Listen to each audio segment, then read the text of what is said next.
Voilà, chers auditeurs, nous vous disons bonsoir et bienvenue dans cette édition spéciale. Ce vendredi 28 juin, nous avons tenu à organiser cette édition spéciale pour éclairer la lanterne sur la mort du général Sadiba Coulibaly, survenu le 22 juin passé, qui fait écho dans la cité actuellement. Alors ce soir, nous recevons Maître Lansine Diabaté, un des avocats du général Sadiba Coulibaly, qui reviendra sur les causes et les circonstances dans lesquelles leurs clients ont trouvé la mort, puisqu'il a 3 avocats. Donc avec notre invité, nous allons aborder toutes ces questions relatives à la mort du général Sadiba Coulibaly. Et puis nous allons prendre quelques questions du côté des panélistes et des auditeurs pour 30 minutes. Et puis nous allons libérer notre invité. Je dis bonsoir à tous les auditeurs, bonsoir à tous les panélistes. Nous avons appris le décès du général Sadiba Coulibaly, qui est l'ancien chef d'état-major des armées, qui a rendu l'âme le samedi alors qu'il était emprisonné dans un lieu secret. Je crois que personne ne connaît ce lieu secret là où le général a trouvé la mort. C'est cette question-là même on avait posée à son avocat, M. Diabaté, la fois dernière.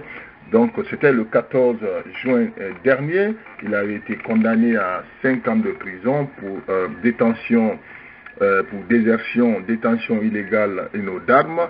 Vous savez comme moi que cette condamnation a été contestée par le général Sadiba Coulibaly lui-même et finalement il a rendu l'âme. Alors par après nous avons reçu Maître Diabaté ici qui se trouvait en route ce jour-là pour aller déposer la demande de la restitution du corps.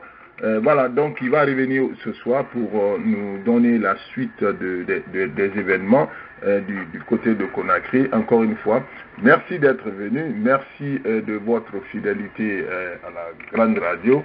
C'est comme ça va se passer. Restez connectés, nous allons prendre quelques questions du côté de Facebook aussi, parce qu'on a posé cette question-là sur Facebook. Il y a eu beaucoup de réactions. Et nous allons partir tout à l'heure du côté de Conakry, voir si notre invité est prêt, Maître Lansine Diabaté, qui va revenir sur toutes ces questions d'actualité par rapport à la mort de son client. Voilà, donc nous allons poser quelques questions à Maître Diabaté tout à l'heure. Encore une fois, merci d'être venu.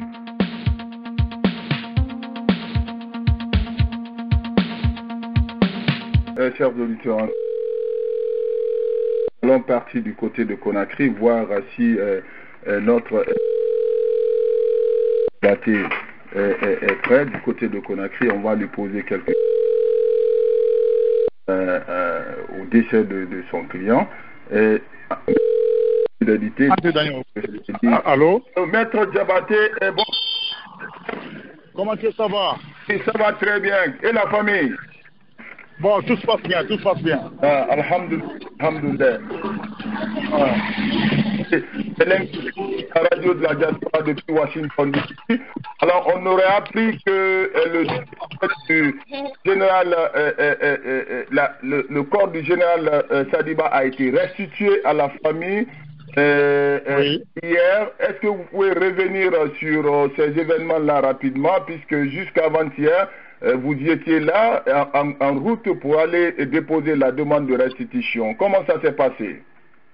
Bon, effectivement, le corps a été restitué à ses avocats et les avocats ont appelé la famille. Nous sommes venus à la morgue. Les membres de la famille ont effectivement constaté le corps de feu général Sadiba Coulibaly à la mort d'Ignacedine de Conakry. Voilà. Alors, oui, j'y étais présent. Moi-même, j'étais devant la délégation, les membres de la famille. Ah bon. Donc, vous le confirmez alors? Je confirme à 200%. J'ai vu le corps. Voilà. Moi-même, j'ai procédé à l'ouverture. J'ai regardé du visage. c'était mon client, feu général Sadiba Koulibaly. C'était effectivement lui. Ouais, paix à son âme. Donc le général a été bien inhumé dans son village, hein, vous le confirmez? Il a été inhumé aujourd'hui dans son village avec des petits incidents là-bas, mais on a pu maîtriser parce que quand nous sommes venus à la morgue, sa femme n'y était pas et ses enfants. Sa femme avait dit, arrivé au village avant d'enterrer son mari, qu'elle veut voir le visage de son mari. C'est ce qui a été fait dans son village, mais cela n'a pas suffi. Les sages du village aussi se sont ajoutés à sa femme et beaucoup de personnes, cela a créé des incidents. Tout le monde voulait voir maintenant son visage avant de l'enterrer. Ça crée des problèmes. Les 2 camions de Beirut qui étaient venus, il a fallu vraiment l'efficacité et le professionnalisme pour pouvoir sauver quand même le corps. Sinon, ça allait être autre chose parce que tout le monde voulait voir. Sommes-nous par rapport à ces investigations, à ces enquêtes engagées demandées par le barreau de Guinée, puisque du côté des États-Unis ici, les auditeurs sont toujours inquiets sur les circonstances dans lesquelles le général Sadiba a trouvé la mort. Où en sommes-nous par rapport à toutes ces enquêtes-là? Effectivement, comme nous sommes des avocats appartenant à ce barreau de Guinée, si notre barreau demande de faire des enquêtes sur l'autopsie, on ne peut que s'aligner derrière le barreau. Le barreau, c'est notre papa. Oui. Cette demande est au-delà des avocats de la défense du feu général Sadiba. Nous sommes derrière le barreau. Ce que le barreau a dit, nous sommes derrière ça, l'ensemble de ses avocats. Alors, qu'est-ce que le barreau reproche au procureur militaire par rapport à la mort du général? Qu'est-ce que le barreau veut savoir exactement? L'irrégularité dans la procédure que le barreau de Guinée reproche au procureur militaire et aux magistrats qui ont rendu la décision, parce qu'il y a eu assez d'irrégularité dans la procédure. Oui.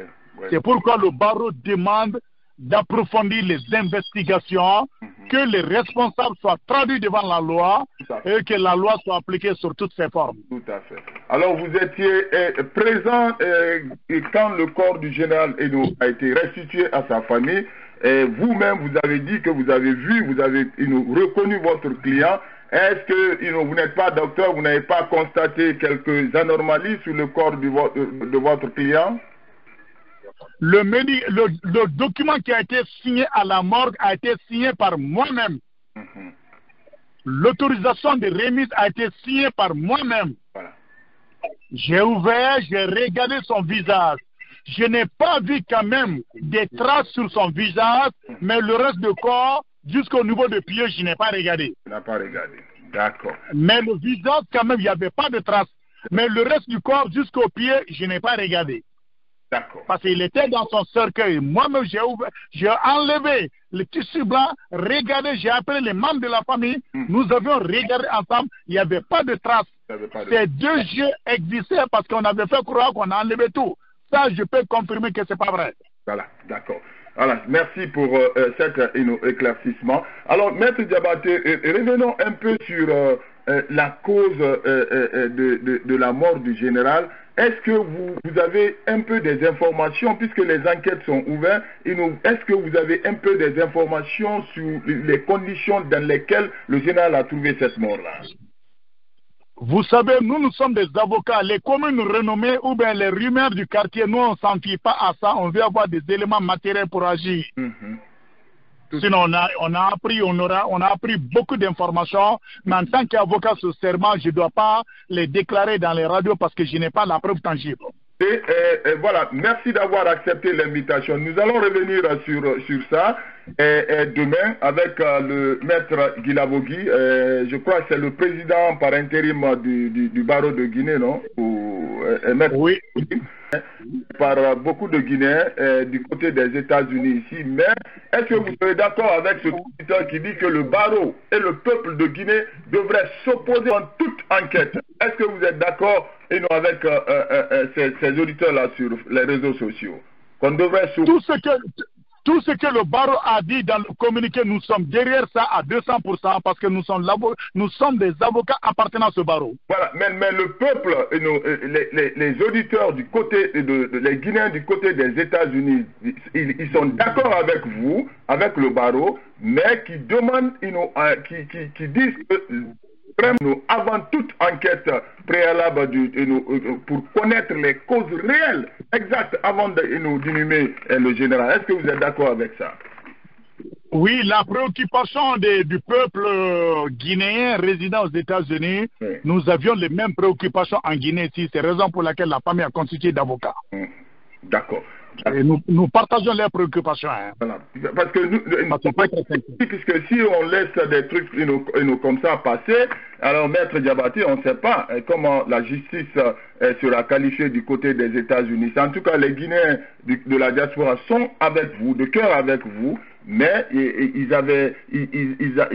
croyaient que vraiment on n'allait pas enterrer d'abord le général avant de connaître exactement les raisons et les circonstances dans lesquelles il a trouvé la mort, parce que là tout le monde est inquiet. Alors merci encore Maître Diabaté, je vous remercie de votre fidélité et de votre disponibilité pour avoir répondre à toutes ces questions-là des auditeurs de la diaspora. Je ne sais pas si M. Sissoko est prêt maintenant. M. Sissoko, bonsoir du côté de New York. Est-ce que vous avez une question rapidement? Voilà, M. Sissoko, Maître Diabaté, vous savez, les New York, là, ils cherchent l'argent là-bas du côté. Ils aiment trop l'argent. À la prochaine édition, je viendrai avec mon co-défendeur, Maître Moussa De Keta, pour faire l'interaction. Hein? Voilà, Moussa De Keta, voilà, ça sera un plaisir pour nous de recevoir les deux grands avocats de Général Sadiba. Et nous remercions Maître Diabaté pour tout ce que vous me confirmez à l'avance pour que je le programme, parce que lui aussi, moi je suis à Sangoya, lui il est jusqu'à l'aéroport. Il est un peu dur pour qu'on puisse faire l'interaction ensemble. Hein? Ensemble, voilà. Prochainement, on fera ça avec Maître De Keta. Merci pour tout ce que vous avez fait pour le général et sa famille.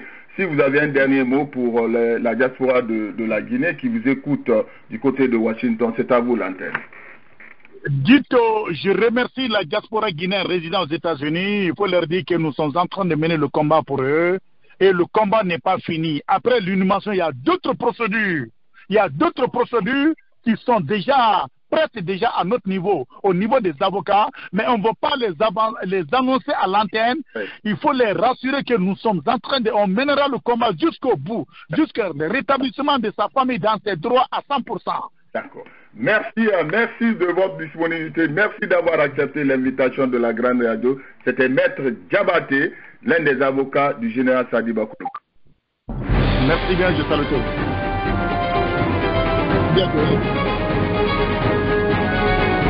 You have $16.